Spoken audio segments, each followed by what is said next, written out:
For the first time in my life, I felt like I was no longer part of my own family. I was standing in a room full of people, surrounded by laughter and music, but I might as well have been a ghost. You know that feeling, don't you? That sinking feeling in your gut when you realize you aren't just unappreciated, you're unwanted. It didn't start that way, of course. It started with a brisket and a drive to Westfield. Stay with me, and I'll tell you exactly how it happened. It was New Year's Eve, and the air was biting cold. I had the heat blasted up in my sedan as I drove down East Broad Street. If you know Westfield, New Jersey, you know it's beautiful. The lawns are manicured, the driveways are long, and the houses look like they were pulled straight out of a catalog. It's a wealthy town, a place for successful people. I felt a swell of pride as I turned onto my son Mike's street. I looked at the large colonial house at the end of the cul-de-sac. It was impressive. I remember when Mike was just a boy, struggling with math homework at our scratched-up kitchen table. I remember the double shifts I worked at the hospital after his father passed, just to make sure he never had to take out a student loan. I remember the down payment check I signed to help him secure this very house because his credit score wasn't quite there yet.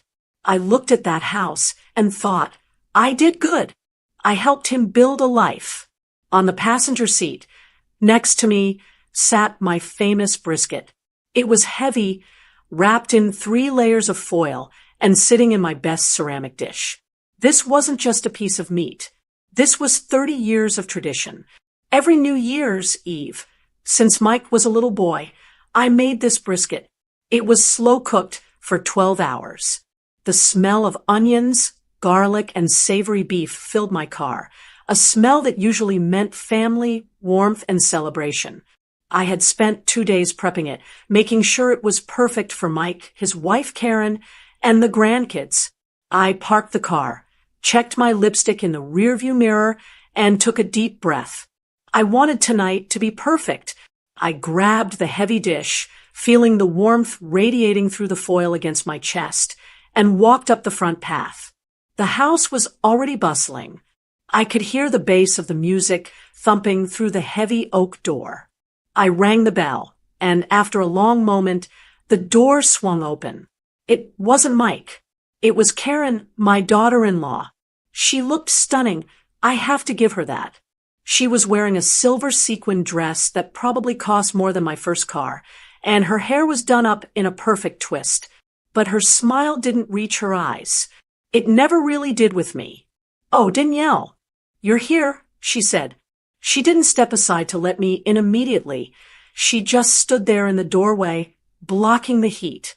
"Happy New Year, Karen," I said, smiling as best I could while balancing the heavy dish. "I brought the brisket. It's piping hot." Karen looked at the foil-wrapped dish in my hands like I was holding a bag of trash. Her nose wrinkled slightly. "Oh," she said, her voice flat. "Right. The brisket." She stepped back, finally letting me into the foyer. The house was warm and smelled of expensive perfume and something floral, lilies, maybe. "Here, let me take that to the kitchen," I said, starting to unbutton my coat. "I can slice it up for dinner." Karen put a hand up, stopping me. "Actually, Danielle, don't worry about it. We catered this year. We hired that new Italian place downtown. The food is already set out." I froze. "Catered?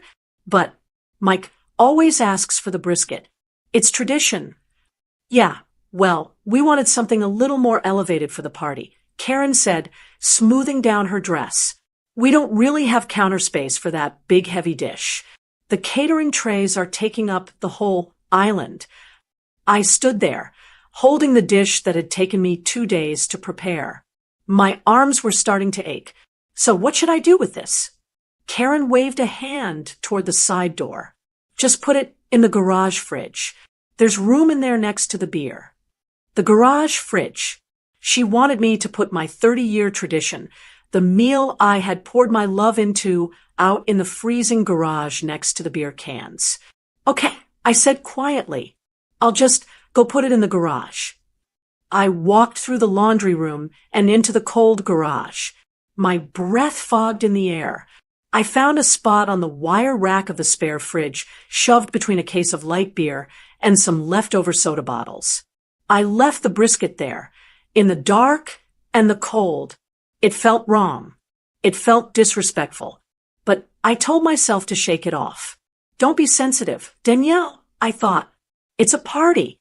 Don't make a scene. I went back inside and hung up my coat. The living room was packed. There were at least 25 people there.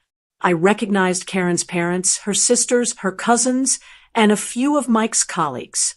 It was loud. People were holding crystal wine glasses and laughing. I scanned the room for Mike. I saw him near the fireplace, holding a scotch, laughing at something his father-in-law was saying. He looked handsome in his suit. I felt that swell of pride again, but it was dampened now. I walked over, hoping for a hug. "Hi, Mike," I said, stepping into the circle. He glanced at me, his smile not faltering, but not exactly warming up either. "Hey, Mom, you made it." "I did," I said. "Happy New Year, honey." "Yeah, Happy New Year," he said, turning back to his father-in-law immediately. So, like I was saying, the market volatility is actually an opportunity if you know where to look. He didn't hug me. He didn't ask how I was. He didn't ask about the brisket. He just turned his back. I stood there for a moment, listening to them talk about stocks and vacations, realizing I had nothing to add to this conversation. Or rather, they didn't think I had anything to add. I wandered away, heading toward the kitchen to get myself a glass of water. The kitchen was magnificent. I ran my hand over the cool, white marble countertops. I looked up at the custom cabinetry and the high, coffered ceilings. It was a chef's kitchen. I remembered the day Mike called me, stressed out because the contractor had gone over budget on the renovation. I remembered writing a check for $40,000 to cover the difference, so they could have this exact marble. I never asked for the money back. I just wanted them to be happy. Now, standing in the kitchen I helped pay for, I couldn't even find a clean glass. The island was covered in silver catering trays, salmon, pasta, roasted vegetables. It looked delicious, but it looked like a corporate event, not a family dinner. I found a paper cup near the sink and filled it with tap water. "All right, everyone, dinner is served." Karen's voice rang out over the music. The crowd migrated toward the dining room. Mike and Karen had set up a massive long table. It was beautifully set with gold chargers, linen napkins, and fresh flowers. It looked like something out of a movie. I waited for the crowd to thin out a bit. I saw Mike sit at the head of the table. Karen sat to his right. Her parents sat to his left. Her sisters and their husbands filled in the seats next to them. The laughter was loud and boisterous. I walked up to the table, looking for a spot near the family. I saw an empty chair a few seats down from Mike. I started to pull it out. "Oh, wait, Danielle." Karen's voice cut through the chatter. I stopped, my hand on the chair back. Everyone looked at me. Karen smiled, a tight, polite smile that didn't hide the annoyance in her eyes. "That seat is for my sister.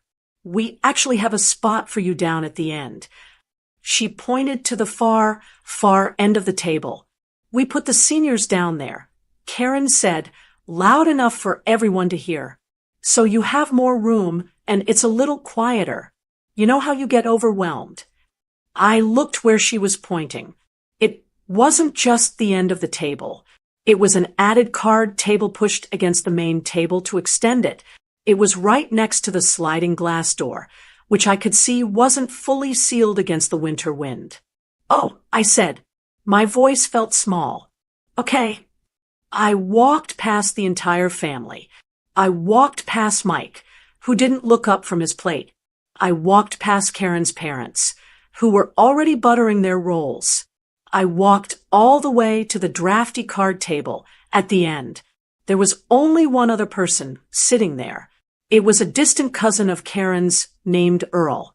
I think he was someone's uncle from out of state. He was wearing headphones and looking at his phone. He didn't even look up when I sat down. I sat in the folding chair. A cold draft hit my shoulder immediately. I looked down the long expanse of the table. It felt like a mile away. Up at the head of the table, Mike was pouring wine for Karen's dad. Karen was laughing, throwing her head back, her diamonds catching the light of the chandelier. They were passing platters of food around, sharing stories, clinking glasses. Nobody passed the food to my end. The catering trays stopped about 4 seats up. I sat there with my empty plate. I looked at my son. He was the man I had raised, the boy I had protected, the man whose lifestyle was built on the foundation of my sacrifices and my savings. And he couldn't even be bothered to make sure I had a warm seat or a plate of food. I folded my hands in my lap to stop them from shaking. I forced a smile onto my face because that's what mothers do. We smile. We endure. We don't make scenes. But as I sat there in the cold, watching my family celebrate without me, something inside me shifted. It wasn't sadness anymore. It was clarity. For the first time, I didn't see my son. I saw a stranger. And I realized that to them, I wasn't a mother or a grandmother. I was just an invisible guest. I sat at the card table, my hands folded in my lap, listening to the sound of silverware scraping against china. The draft from the sliding glass door was persistent, a cold slice of air that hit my ankles every few seconds. I pulled my cardigan tighter around myself. It was a stark contrast to the warmth radiating from the other end of the table, where the real party was happening. From my vantage point, I watched the food being passed around. The catering staff had laid out beautiful platters of filet mignon, roasted asparagus with hollandaise sauce, and truffle mashed potatoes. The platters moved efficiently from hand to hand, from Karen to Mike, to Karen's parents, to her sisters. But like a tide that loses its momentum before reaching the shore, the heavy platters seemed to stop just before they reached me. By the time the mashed potatoes made it to my end, the bowl was scraped clean, leaving only a smear of butter on the side. The filet mignon platter had 2 small, dry ends left. Earl, the cousin with the headphones, didn't seem to notice. He had already piled his plate high earlier when I wasn't looking. I took the small piece of meat and a few stalks of asparagus. I didn't want to ask for more. I didn't want to be the burden Karen had already implied I was. The conversation at the main table was roaring. They were talking about a ski trip Karen's parents had taken to Aspen. Everyone was laughing about the snow conditions and the après-ski champagne. I sat there, chewing slowly, trying to catch someone's eye. Just one person. If I could just make eye contact, maybe I could smile, and maybe they would smile back, and I wouldn't feel so incredibly small. But no one looked. It was as if a glass wall had been erected between the main table and the seniors section. I saw an opening in the conversation when the topic shifted to childhood sports. Mike was laughing about how uncoordinated he used to be. I remember that. I called out, raising my voice slightly to bridge the distance. Remember when you tried out for Little League, Mike? You wore those oversized cleats I bought from the thrift store because we couldn't find your size. You tripped over first base. I smiled, waiting for the shared laughter. It was a fond memory, a reminder of how far he had come. The table went quiet for a split second. Mike looked up, fork halfway to his mouth. He didn't smile. He looked annoyed, like a CEO interrupted by a janitor during a board meeting. Mom, nobody wants to hear about the thrift store cleats, he said, his voice dismissive. He didn't even look at me for more than a second before turning back to his father-in-law, Bill. Anyway, Bill, that's why I joined the country club in Summit. The greens are faster. I'm thinking of getting a new set of irons, maybe those Japanese forged ones you were talking about. 5 grand, but hey, you pay for quality, right? I lowered my fork. The piece of meat in my mouth suddenly tasted like ash. Thrift store cleats. He said it with such disdain. I looked at him, my son wearing a cashmere sweater, sitting in a dining room with a crystal chandelier, and I felt a wave of dizziness. He talked about 5 grand for golf clubs like it was pocket change. My mind flashed back 30 years. I remembered the day after his father died. Mike was 8. I sat at our kitchen table with a stack of bills and a calculator, crying because I was short $75 for the electric bill. I remembered taking double shifts at the hospital, working 16 hours on my feet, coming home with swollen ankles just so I could buy him brand new sneakers for school, so the other kids wouldn't tease him. I looked at the walls of this house, this beautiful colonial house in Westfield. Mike didn't buy this house. Not really. When he and Karen were first married, the bank wouldn't approve them. They didn't have the 20% down payment. I did. I remembered walking into the bank manager's office. I remembered signing the check for $100,000. That was my life savings. That was the money from the sale of the house I had shared with his father. I gave it to them, no strings attached, because I wanted them to have a good start. I wanted them to be safe. Thanks, Mom, he had said back then, hugging me. I'll never forget this. Now, he was talking about Japanese golf clubs while I sat at a card table next to a drafty window, eating cold asparagus. He hadn't just forgotten, he had rewritten the story. In his version, he was the self-made man. I was just an embarrassing footnote from a poorer time. All right, everyone. Mike stood up, tapping a spoon against his wine glass. The sharp ding cut through the chatter. The room hushed. Even Earl took off his headphones. It was time for the New Year's toast. Mike looked flushed and happy. He held up his glass of expensive red wine. He looked like the picture of success. I straightened up in my folding chair. This was usually the moment where family was acknowledged. I didn't expect a parade, but a nod would have been nice. A simple, thanks, Mom, for everything. I just want to say a few words, Mike began, his voice booming with confidence. This has been an incredible year for us.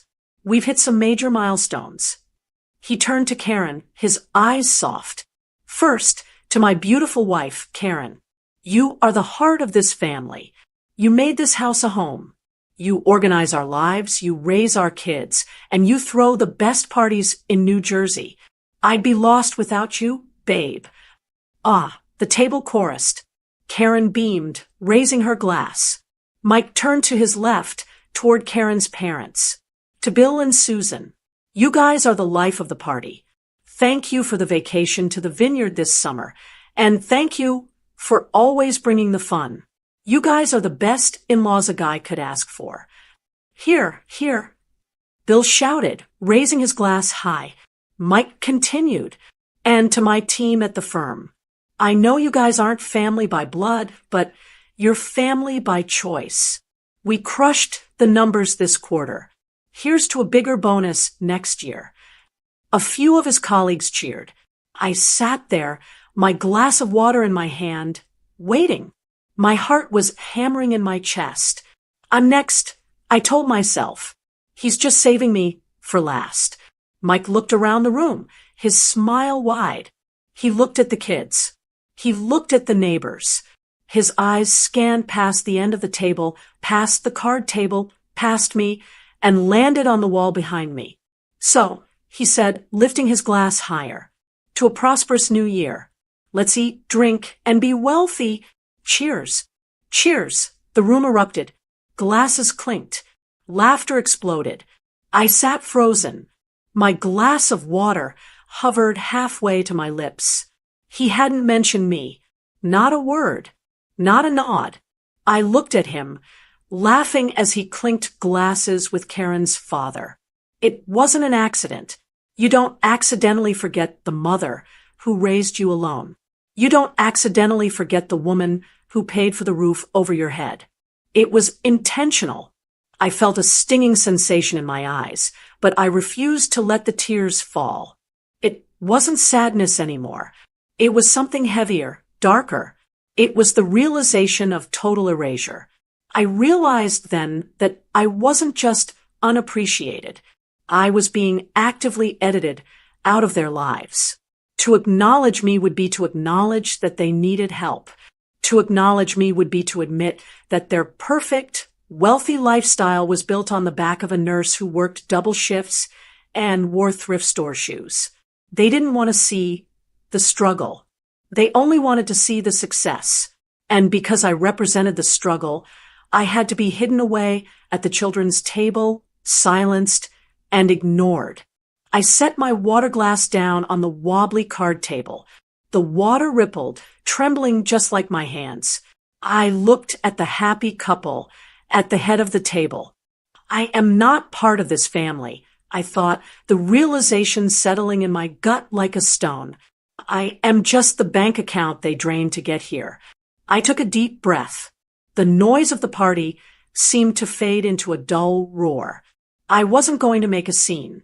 Not yet, but the heat rising in my chest told me that I couldn't sit in this folding chair much longer. I had spent a lifetime being their foundation, but they had forgotten that when you remove the foundation, the whole house comes crashing down.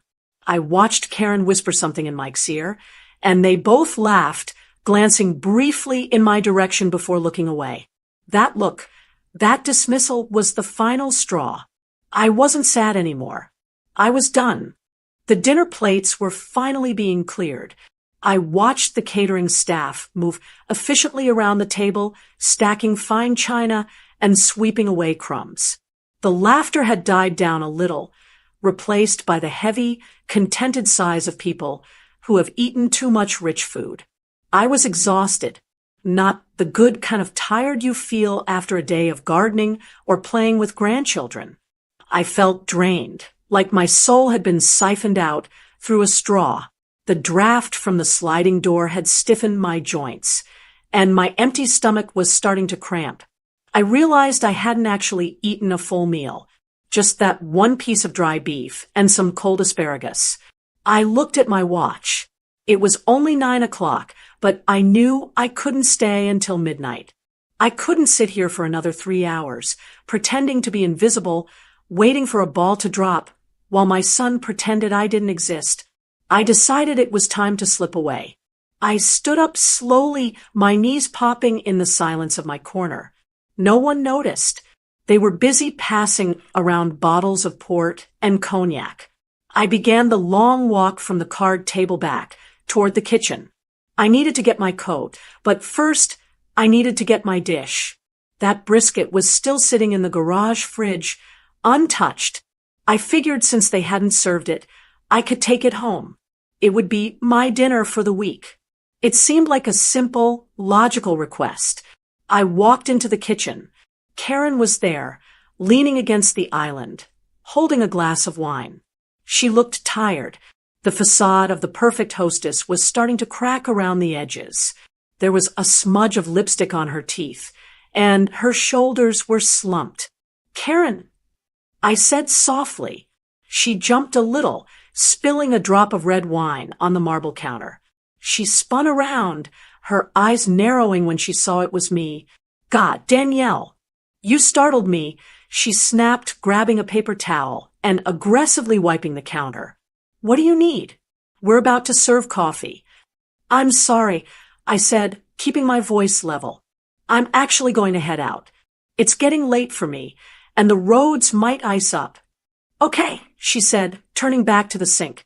She didn't say stay for coffee. She didn't say thanks for coming. Just okay. I hesitated. I just wanted to ask, could I perhaps take my brisket home? Since you didn't serve it, it's just sitting in the garage, and I'd hate for it to go to waste. It was an innocent question. Or so I thought. Karen froze. She set her wine glass down on the counter with a hard clink. She turned around slowly, and the look on her face wasn't just annoyance anymore. It was pure, unadulterated venom. Are you serious? She asked, her voice rising. Excuse me? The brisket, she said, louder now. You're asking for the brisket?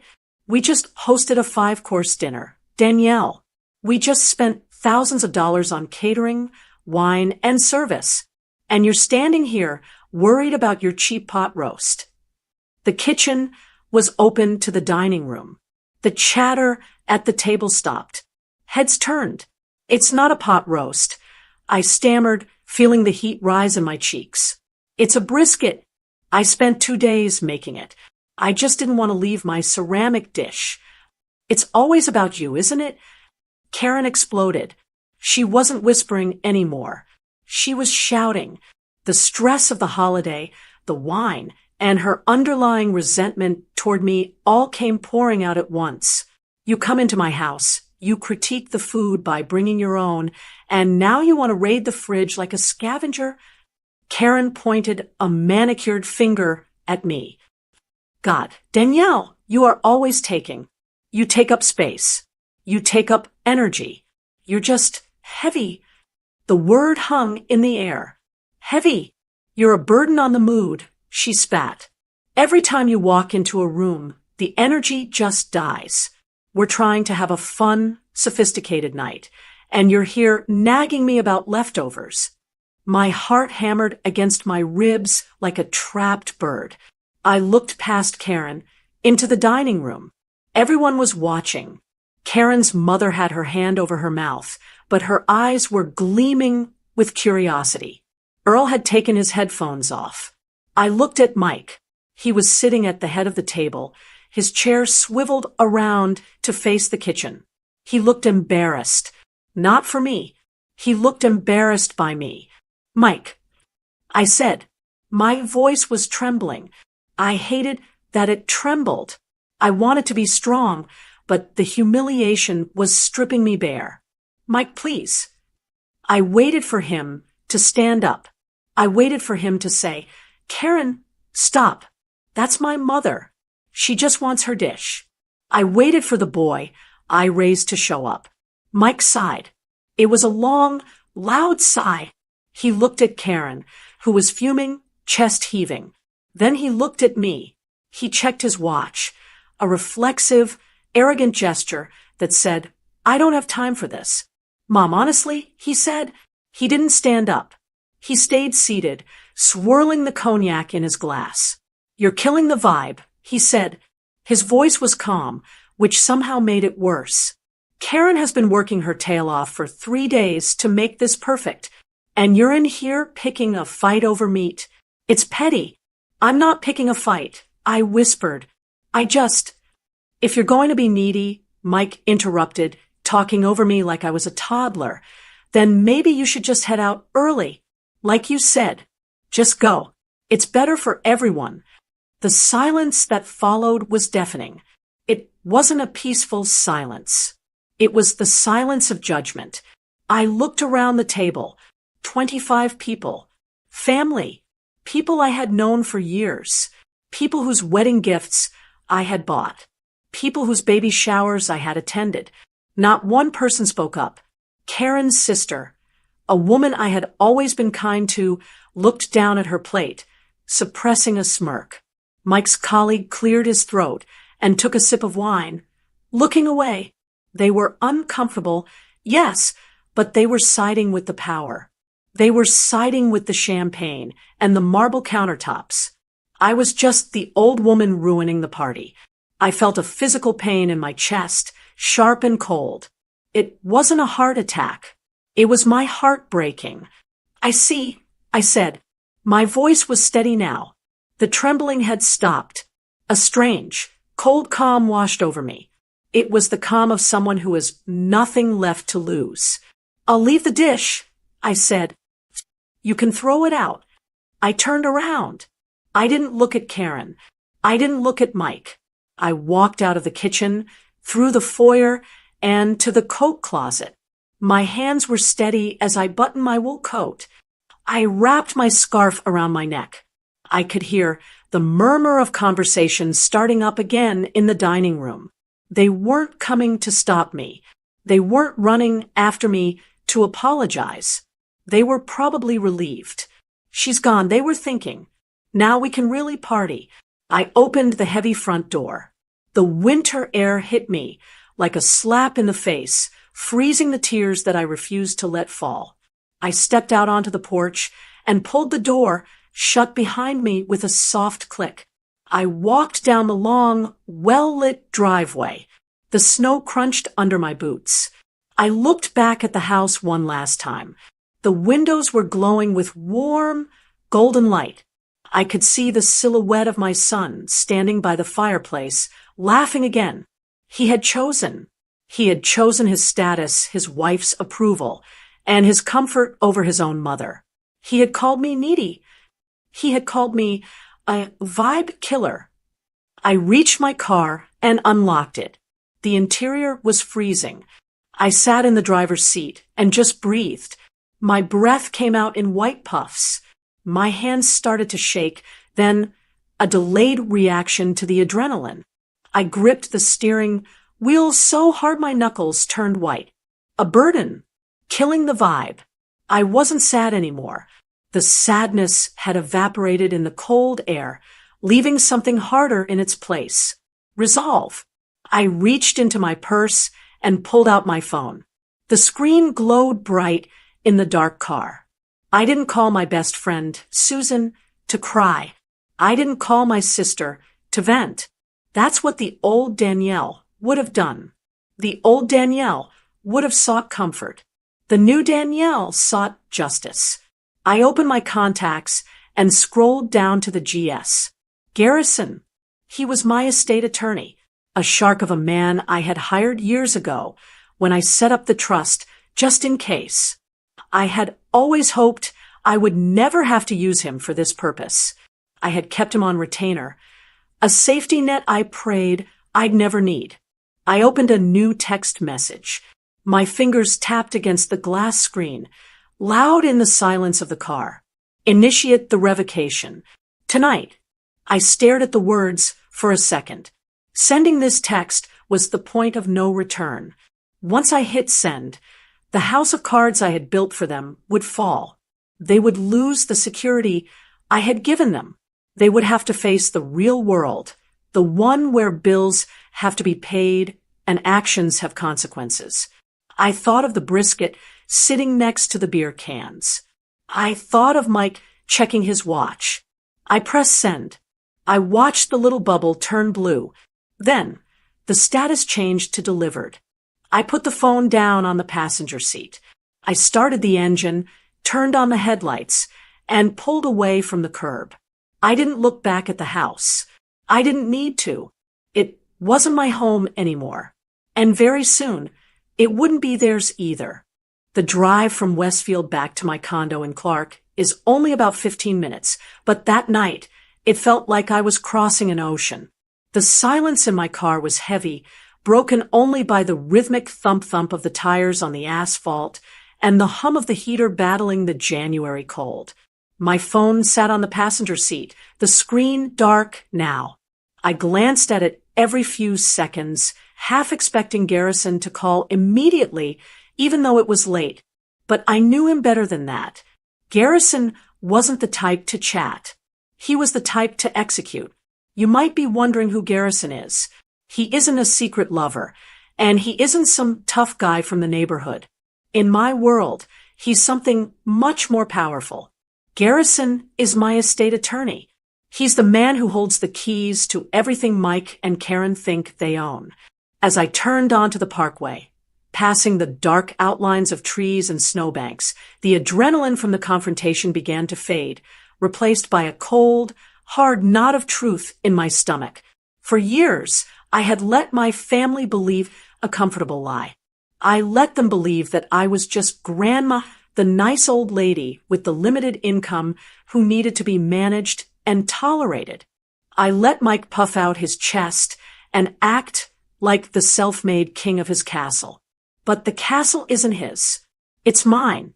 10 years ago, when Mike and Karen were first married and pregnant with their first child, they were drowning in student debt. They were living in a cramped two-bedroom apartment, fighting about money every single day. I couldn't stand to watch it. I had worked hard my whole life, 40 years as a head nurse, picking up every holiday shift, investing every penny of my husband's life insurance, and living well below my means. I had built a substantial nest egg. I wanted my grandchildren to grow up in a safe neighborhood with good schools. So I made a decision. I took a massive chunk of my life savings and I bought the house in Westfield. I paid cash, $750,000. But I didn't just hand them the deed. I wasn't a fool. I listened to Garrison. We put the house into a revocable living trust. I am the grantor.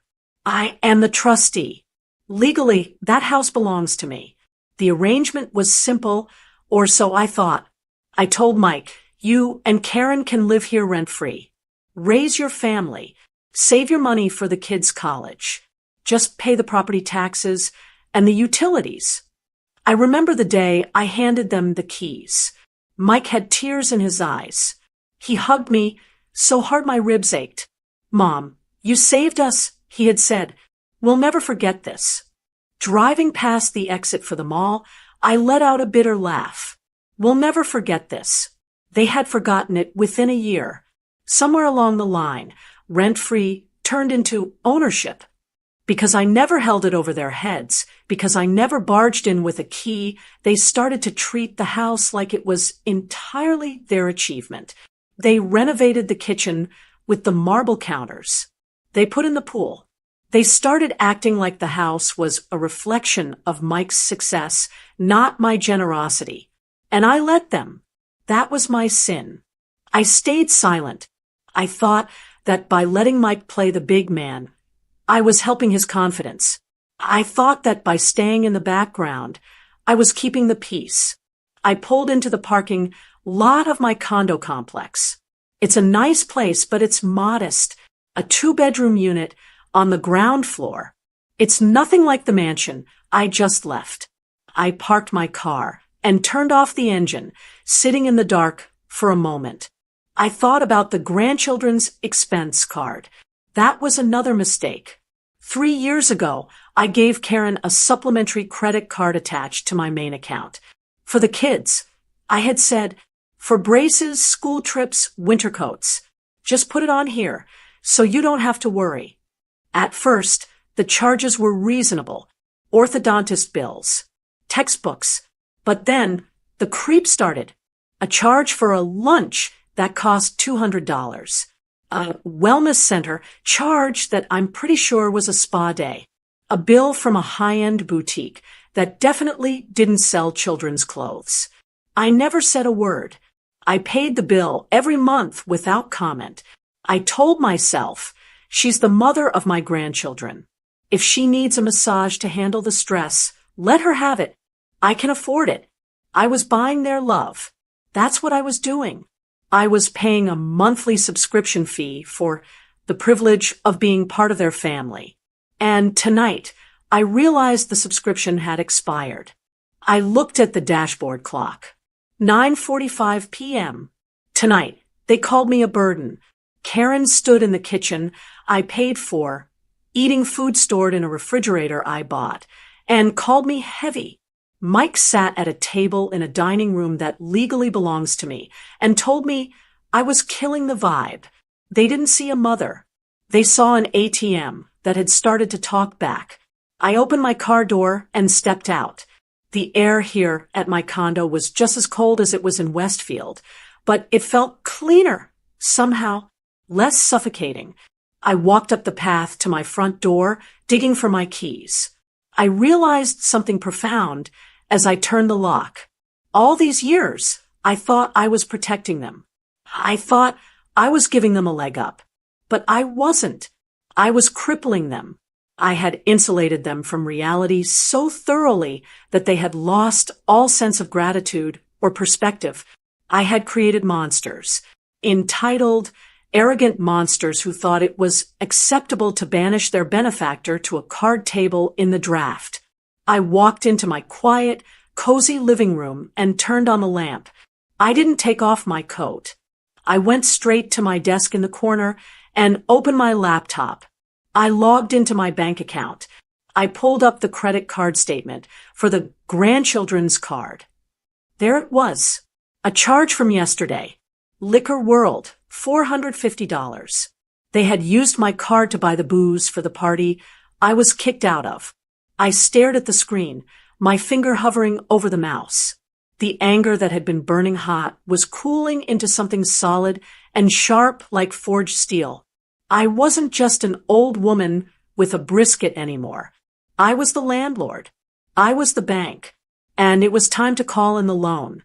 I picked up my phone again. No response from Garrison yet, but I knew he would be drafting the paperwork first thing in the morning. He had warned me about this years ago. Danielle, he had said, generosity without boundaries is just self-sabotage. I was done sabotaging myself. I typed one more text, this time to my financial advisor, a separate contact from Garrison. Freeze the supplementary card ending in 4098. Immediately, mark it as lost or stolen if you have to. Just shut it down. I hit send. I sat back in my chair and looked around my modest living room. It wasn't grand. It didn't have marble counters, but it was mine. And tomorrow, Mike and Karen were going to learn a very hard lesson about whose house they were actually living in. The truth was about to come out, and it was going to cost them a lot more than a brisket. I woke up on January 2nd with a clarity I hadn't felt in years. The holidays were officially over. The decorations were likely still up in Westfield, but the festive spirit had died the moment I walked out that door. The morning light coming through my bedroom window wasn't warm, it was gray and unyielding, just like my mood. I made a cup of black coffee and sat at my small kitchen table. My hands, which had shaken so violently in the car 2 nights ago, were perfectly steady now. I reached for my phone. I hadn't looked at it since I sent that text to the bank advisor. There were 3 missed calls from Mike and 1 long text message sent at 11:30 a.m. yesterday. I took a sip of coffee before opening it. Part of me, the old motherly part that was dying a slow death, hoped it was an apology. I hoped it would say, "Mom, I'm so sorry. I was drunk. I was stressed. Please forgive us." If he had sent that, maybe, just maybe, I would have called Garrison and told him to wait. But Mike didn't send an apology. I opened the message. "Mom, I really don't know what got into you last night. You really embarrassed us in front of Karen's family and my boss. Walking out like that was childish. Karen is extremely upset about the scene you caused in the kitchen. I think it's best if you give us some space for a few weeks. When you're ready to apologize to Karen for ruining the dinner, let us know. Until then, please don't just drop by." I stared at the screen. I read it twice. Apologize to Karen. He wanted me to apologize to the woman who called me a burden while drinking wine bought with my money. He wanted me to apologize for leaving a house I paid for after being told to sit in a drafty corner. That text message was a gift. It was the final confirmation that I was doing the right thing. It erased the last shred of guilt I had about what I was about to do. They didn't just disrespect me. They felt entitled to disrespect me. They thought I was so desperate for their love that I would crawl back and beg for forgiveness just to see my grandchildren. I didn't reply. I put the phone in my purse, grabbed my car keys, and drove straight to Garrison's office. Garrison's firm was in a brick building downtown, the kind with heavy wooden doors and the smell of old paper and furniture polish. Garrison was waiting for me. He was a man of few words, sharp suits, and even sharper instincts. He had the file already open on his mahogany desk. "Good morning, Danielle," he said, not smiling. He knew why I was here. "I got your text. I've prepared the drafts." I sat down in the leather chair opposite him. "Let's do it." He pushed a stack of papers toward me. We have 3 items of business. Let's go through them one by one to make sure you understand the implications. He slid the first document across the desk. It was thick, printed on heavy bond paper. First, the house in Westfield. Garrison said, as we established, the property is held in the Danielle Schulman Revocable Living Trust. You are the sole trustee. Mike and Karen have been occupying the property as tenants at will. This means they have no lease and no ownership rights. He pointed to the signature line. This is a notice to quit. In the state of New Jersey, we have to give them proper notice. This document terminates their tenancy. It gives them 2 options: vacate the premises within 30 days or begin paying fair market rent. What is the fair market rent for a 5-bedroom colonial in Westfield? I asked. Garrison checked his notes. Conservatively, $6,500 a month, plus utilities, landscaping, and pool maintenance, which I understand you've been covering indirectly. $6,500. That was the amount I had been gifting them every month, essentially, and they treated me like a beggar asking for a scrap of meat. If they don't pay, I asked, then eviction proceedings begin on day 31. Garrison said flatly, and I will handle it. You won't have to say a word to them. I picked up the pen. I didn't hesitate. I signed my name at the bottom. Danielle Schulman, trustee. Garrison took the paper back and slid the second document forward. Second, the financials, he said. You already froze the credit card. This document formally removes Karen and Mike as authorized users on all your accounts. It also revokes any power of attorney they might have had in case of your incapacitation. Done, I said, signing the paper. That was the easy part. The credit card was just the appetizer. And finally, Garrison said, his voice dropping a decibel, the last will and testament. He opened a leather binder. Currently, your estate is set to be divided equally between your son Mike and your grandchildren, with Mike acting as the executor.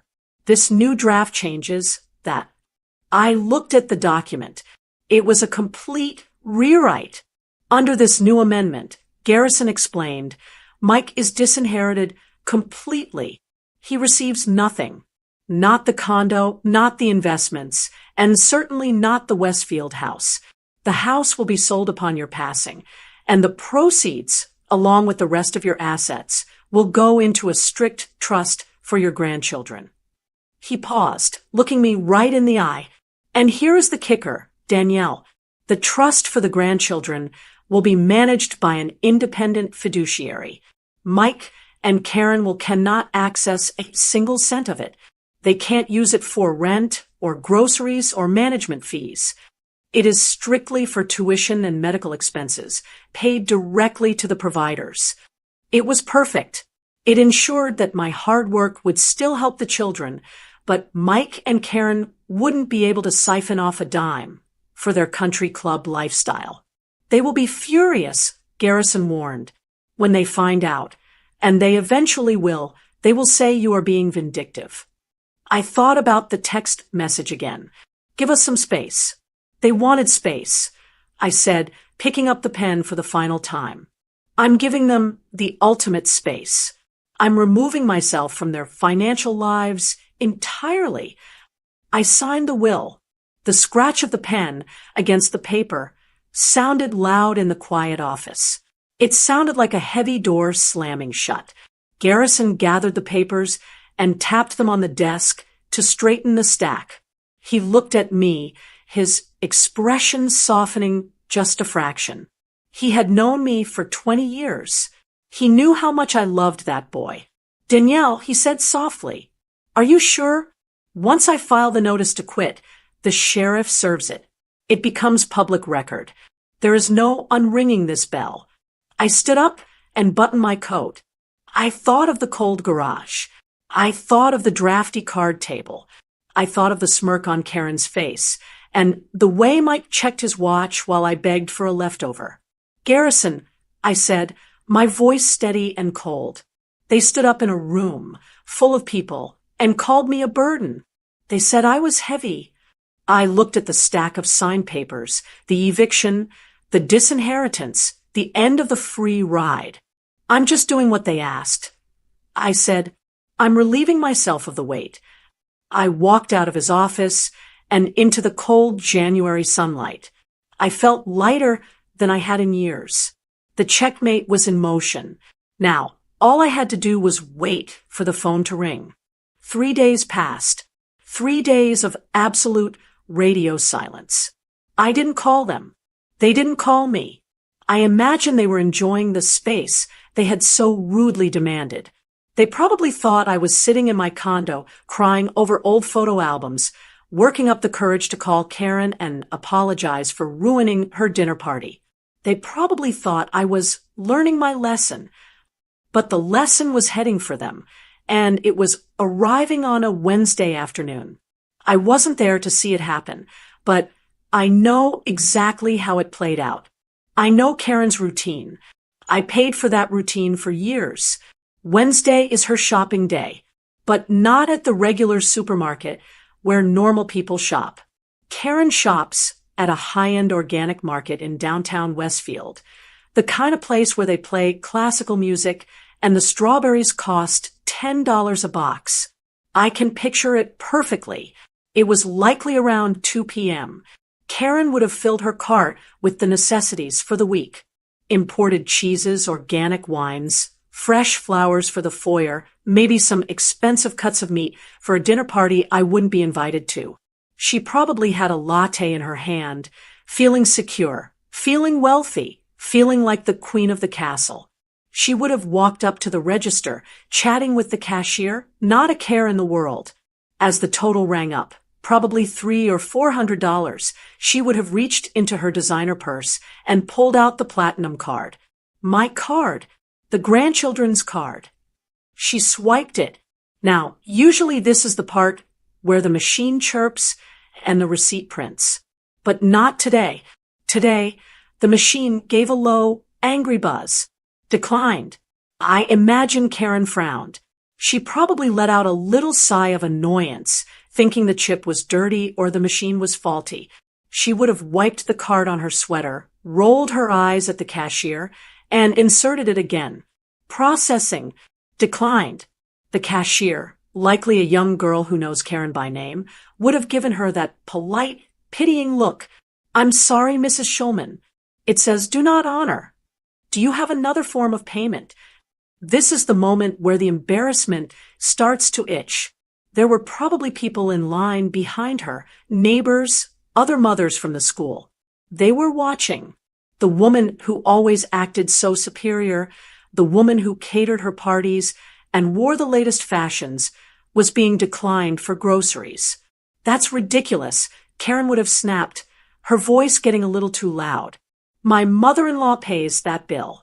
She must have forgotten. She's getting older. You know how it is. She tried to blame me. Even in that moment, she couldn't fathom that the well had run dry. She thought I was just incompetent. She would have had to scramble. Did she use her own debit card? Did she have enough in her own account to cover $400 of luxury groceries? Or did she have to do the walk of shame? Leaving the cart there, full of bagging items, and walking out of the store while the people in line whispered. Knowing Karen, she probably threw a fit, blamed the bank, and stormed out to her car to call Mike. This is where the second domino fell. Mike would have been at work, or maybe working from home in the study I furnished. His phone rang. It was Karen, panicked and angry. Mike, your mother forgot to pay the credit card bill. It just got declined at the market. It was humiliating. You need to call her and fix this right now. Mike, ever the arrogant problem solver, wouldn't have called me first. He would have tried to fix it himself. He would have opened the banking app on his phone. He had the login saved. He checked that account every week, not to see if I needed help, but to make sure the limit was high enough for their spending. He opened the app.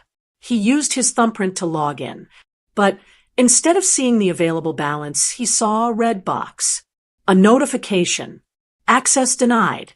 User privileges revoked. Contact account holder. He must have stared at that screen for a long time. User privileges revoked. That's not a glitch. That's not a missed payment. That is a deliberate action. I imagine the cold feeling that started to creep down his neck.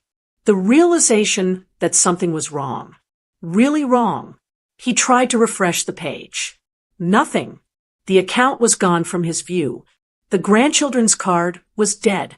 He probably told Karen, "Hang on, I think the bank's system is down. Let me call Mom." But before he could dial my number, the doorbell rang at the Westfield house. It was 3:30 p.m. The courier from Garrison's firm is very punctual. I wasn't there, but Garrison told me the delivery confirmation was signed by Michael Schulman. Mike opened the door, probably expecting an Amazon package. Instead, he found a man in a uniform holding a thick manila envelope with the legal firm's logo in the corner. "Sign here, please." Mike signed. He took the envelope. He closed the door. He stood in the foyer with the high ceilings and the chandelier, and tore open the seal. It wasn't a holiday card. It wasn't an apology letter. It was the notice to quit. I can see him reading it, his eyes scanning the legal jargon until they hit the plain English in the middle. Termination of tenancy at will. Notice to vacate premises within 30 days. Option to remain. Lease agreement at fair market value. Monthly rent, $6,500. The silence in that house must have been heavy. He wasn't the owner anymore. He wasn't the king of the castle. He was a squatter with a 30-day clock ticking over his head. And then he saw the second document, the copy of the credit card cancellation, and the notification that he had been removed as a beneficiary on my life insurance.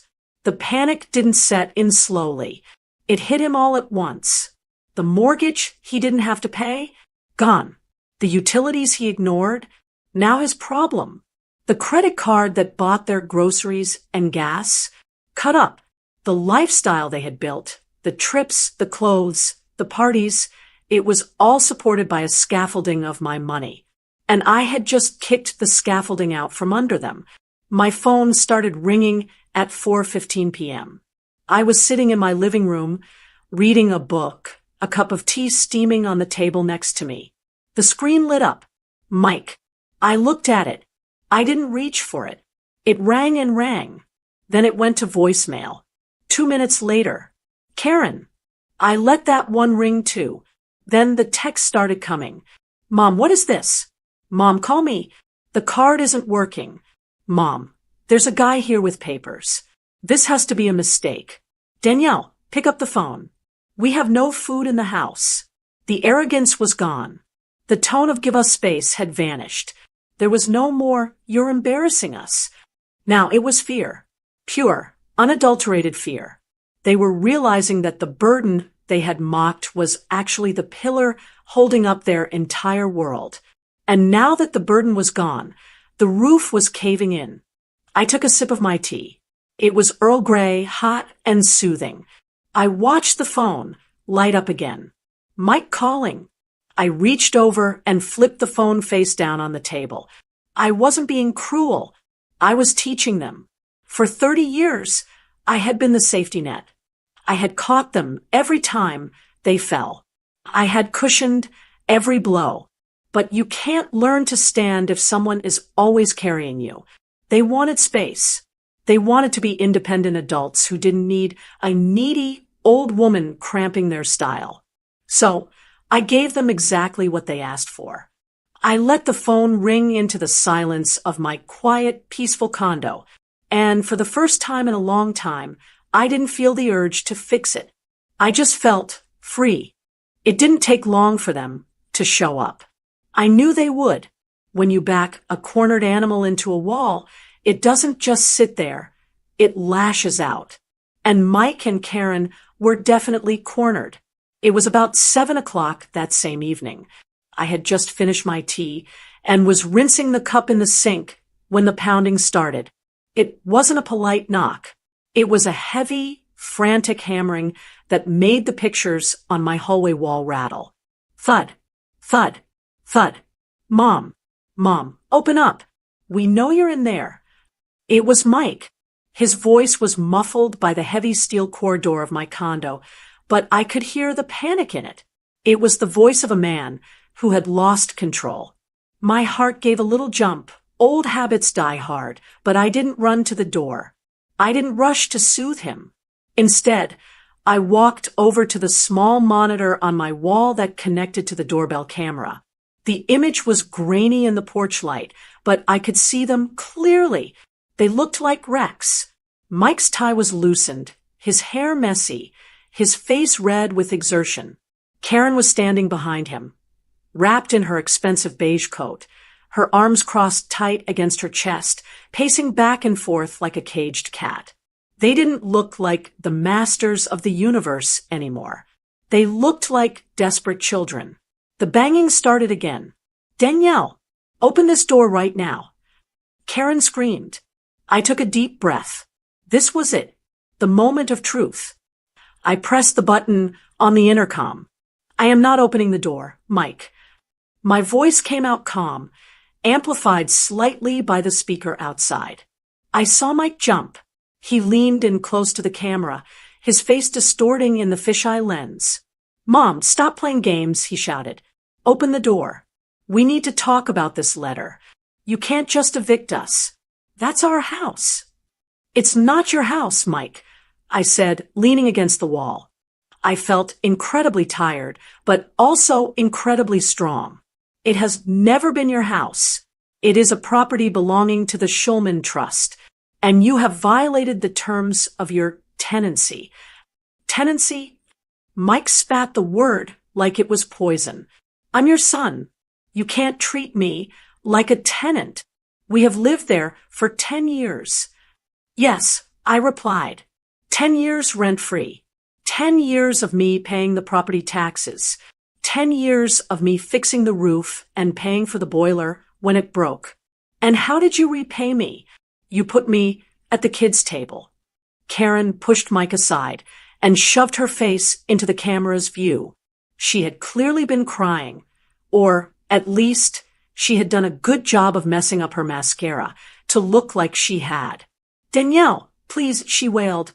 Her voice went up an octave into that shrill, pleading tone she used when she wanted something. We were just stressed. You know how holidays are. I didn't mean what I said in the kitchen. I was just overwhelmed. We love you. You're the kid's grandmother. I watched her on the small screen. I watched the fake tears track down her cheeks. I remembered the look in her eyes 3 nights ago. The pure venom when she called me heavy. You didn't seem to love me when you told me I was a burden, I said through the intercom. You didn't seem to love me when you told me I was killing the vibe. I was drunk. Karen sobbed. I didn't mean it. No, Karen, I said softly. You meant it. Alcohol tells the truth. You said I was always taking and never giving. You said I was a burden on your mood and your life. I paused. Outside, the wind was picking up, whipping Karen's hair around her face. So I listened to you. I continued. I went home and I thought about what you said. And I realized you were right. I have been a burden. I've been burdening you with my financial support. I've been burdening you with a free house. I've been burdening you with free groceries and a platinum credit card. Mike slammed his hand against the door again. Mom, stop it. You're ruining us. The bank froze everything. I can't even buy gas. That sounds like a problem for a self-made man, I said. You stood up at that table and bragged about your success. You toasted your bonus. You toasted your hard work. Surely, a successful man like you doesn't need his mommy to buy his gas. You're being vindictive. Mike screamed. You're doing this just to hurt us. I am doing this to liberate you. I corrected him. You said I took and never gave. So, I am removing myself. I am removing the burden. You are now free, Mike. You are free to support yourself. You are free to pay your own mortgage. You are free to buy your own food. You are free to live your life without my heavy presence dragging you down. There was a silence on the other side of the door. The reality of my words was sinking in. They weren't fighting a mother who wanted an apology. They were fighting a landlord who wanted them out. Mom, Mike's voice cracked. It dropped from a scream to a whimper. Mom, please. We can't afford the rent. $6,000? We don't have that kind of cash flow. We're leveraged to the hilt. I know, I said. I know you are, because you spent your money on cars and vacations while I paid for your necessities. But that is not my problem anymore. We have nowhere to go, Karen whispered. You have 30 days, I reminded her. That is more than enough time to find an apartment that fits your actual budget. I suggest you start looking. And I suggest you stop using the country club membership, because I canceled that too. I heard Karen gasp. Mom, open the door. Mike started pounding again, harder this time. He was kicking the bottom of the door. Open the door. We're not leaving until you sign the papers to reverse this. I looked at the monitor. I saw the violence in his body language. This wasn't my little boy anymore. This was a desperate stranger. Mike, I said, my voice dropping to a steely hardness I didn't know I possessed. If you hit my door one more time, I am calling the police. He froze. His fist hovered in the air. I mean it, I said. I have the phone in my hand. If you do not get off my porch in the next 30 seconds, I will call 911 and report you for trespassing and harassment. And think about how that will look to your boss. Think about how a police report for harassing an elderly woman will look on your record. Mike stared at the camera. He looked shocked. He had never heard me threaten him before. He had never heard me draw a line in the sand. He looked at Karen. Karen looked terrified. She grabbed his arm. Mike, let's go, she hissed. She's crazy. She'll do it. I'm not crazy, I said through the speaker. I'm just done. Mike looked at the door one last time. His face crumbled. For a split second, I saw the regret. I saw the realization of what he had thrown away. But it was too late. You can't unbreak a plate. Fine, he spat. Fine. Have it your way. Die alone in this condo. I'd rather be alone in a condo I own, I replied, than surrounded by people who only love me for my checkbook. He turned around. He didn't look back. He marched down the walkway to his leased luxury car. Karen scurried after him, clutching her coat, casting one fearful glance back at the unblinking eye of the camera. I watched them get into the car. I watched the taillights flare red as he slammed it into reverse. I watched them drive away into the darkness. I turned off the monitor. The silence in the hallway was absolute. My hands were trembling slightly, not from fear, but from the sheer magnitude of what I had just done. I had cut the cord. I had severed the limb to save the body. I walked back to the kitchen and picked up my tea. It was cold now. I poured it down the sink. I felt a tear slide down my cheek, but I wiped it away quickly. It hurt. Of course it hurt. He was my son. But as I looked around my quiet, safe home, I knew I had made the only choice left. I had finally demanded the one thing they refused to give me for free: respect. And if I had to charge them $6,500 a month to get it, then that was the price they would have to pay. It has been 6 months since I stood on my porch and watched my son's taillights disappear into the darkness. The winter ice has melted, and the trees outside my condo window are full and green. It is June now, and the world looks very different than it did on that cold New Year's Eve. You are probably wondering what happened to Mike and Karen. They didn't pay the rent. I knew they wouldn't. They didn't have the $6,500, and they certainly didn't have the humility to ask for a payment plan. They stayed in the Westfield house for exactly 29 days. On the 30th day, a moving truck pulled into the driveway. They didn't move to another mansion. They couldn't pass the credit check without my co-signature. They downsized to a 2-bedroom apartment in a neighboring town. It's a nice enough place, but it doesn't have a pool, and it certainly doesn't have marble countertops. I heard through the grapevine that Karen had to go back to work. She's working as a receptionist at a dental office now. I imagine it's hard for her, having to answer phones and be polite to strangers all day, but I honestly believe it's good for her character. And Mike, he's driving a 3-year-old sedan now. The luxury lease was returned. I haven't spoken to them since that night on the porch. I haven't seen my grandchildren, which is the only part of this that causes me pain.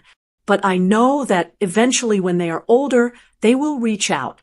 And when they do, I will be here with a trust fund that their parents can't touch, ready to help them build their own lives the right way. But this chapter isn't really about them. It's about me. Last night, I went out to dinner. It wasn't a family obligation. It wasn't a holiday where I was forced to sit at the kids' table. It was a Tuesday night, and I went out with my friends, Susan and Linda. We went to a lovely Italian restaurant, not unlike the one that catered Mike's party. When the hostess led us to our table, she didn't walk us to the back near the drafty window. She sat us right in the center of the room, under the warm glow of the lights. And do you know where I sat? I sat at the head of the table. We ordered a bottle of wine, a good one. When the waiter poured it, he handed the cork to me. I tasted it, nodded, and poured for my friends. We laughed for 3 hours straight. We talked about books, we talked about gardening, and we talked about travel. So, Danielle, Susan asked me as we were finishing our tiramisu, what are you going to do with all that extra cash flow now that you aren't subsidizing the lifestyle of the rich and famous? I reached into my purse and pulled out a brochure I had picked up that morning. I laid it on the crisp white tablecloth. Greece, I said, smiling. 14 days. A balcony suite. I've always wanted to see the Parthenon. Susan's eyes went wide. That looks expensive, Danielle. It is, I replied, taking a sip of my wine. But it turns out when you aren't paying a $6,000 mortgage for people who don't respect you, you have a lot of disposable income. I felt a lightness in my chest that I haven't felt in 30 years. For so long, I thought my value as a mother was tied to how much I could give. I thought that if I just wrote enough checks, if I just cooked enough briskets, if I just made myself small enough to fit into their lives, they would love me. But I learned the hard way that you cannot buy respect. You have to command it. I looked around the restaurant at the other families. I saw a mother laughing with her adult daughter. I saw a grandmother holding a baby.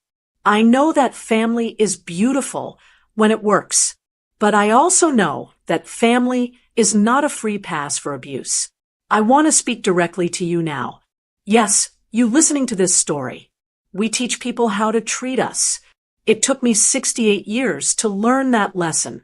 I spent decades teaching my son that he could use me, ignore me, and discard me, and I would still be there with my checkbook open.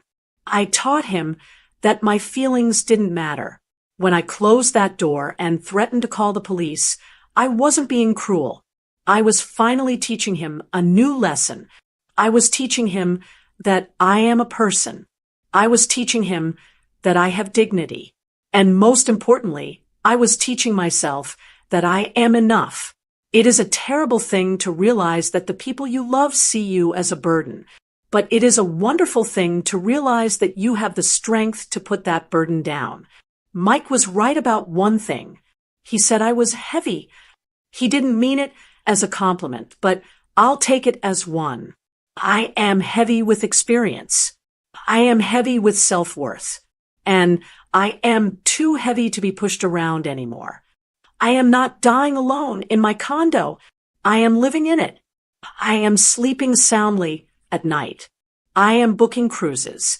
I am drinking good wine with friends who look me in the eye when I speak. Don't set yourself on fire to keep ungrateful people warm. They will just watch you burn and complain that the smoke is annoying them. Save your warmth for the people who appreciate it. Save your warmth for yourself. Did you like the story? And which city are you listening from? Let's meet in the comments. If you like the story, you can support me by sending a super thanks so I can keep bringing more stories like this. Thank you so much for your sweet support. I'm looking forward to your comments on the story. On the screen, you can see 2 new life stories that I highly recommend. There's so much more on my channel. Don't forget to subscribe. See you in the next life story.